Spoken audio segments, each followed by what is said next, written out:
Le chiffre d'affaires, Stéphane Pédradi, un accord a finalement été conclu entre le Parti socialiste et la France insoumise, mais on ne va pas parler de politique, mais d'économie, parce qu'en fait, si cet accord a été un accord politique, c'est aussi parce que c'est une histoire de gros sous. Et oui, parce que le résultat des élections va déterminer le financement des partis politiques pour les 5 prochaines années à partir d'une grille de calcul bien précise. Le barème, c'est 37 400 € par an.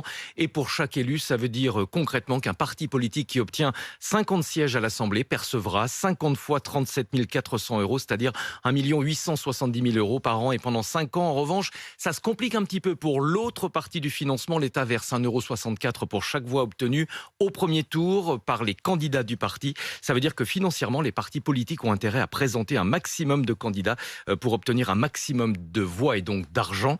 Il y a toutefois une condition. Pour obtenir ce financement, il faut franchir la barre des 1% des voix dans au moins 50 circonscriptions. Du coup, pourquoi est-ce que l'accord avec LFI est crucial en termes de financement ? Parce que le principe de cet accord, c'est de ne présenter qu'un seul candidat par circonscription selon un passage qui a été négocié. Et pour le parti qui n'aura pas le droit de se présenter dans un minimum de 50 circonscriptions, ça veut dire faire un trait sur le financement public, Apolline. Au final, combien est-ce que les partis politiques vont percevoir en termes d'argent public ? 66 millions d'euros en 2020, dont pratiquement 21 millions pour La République En Marche, 13 millions pour les Républicains, 5,9 millions pour le PS. Sachez que la roue peut tourner très vite en fonction des résultats. En 2017, le PS avait pratiquement 25 millions d'euros. Aujourd'hui, vous le savez, il est menacé de disparition.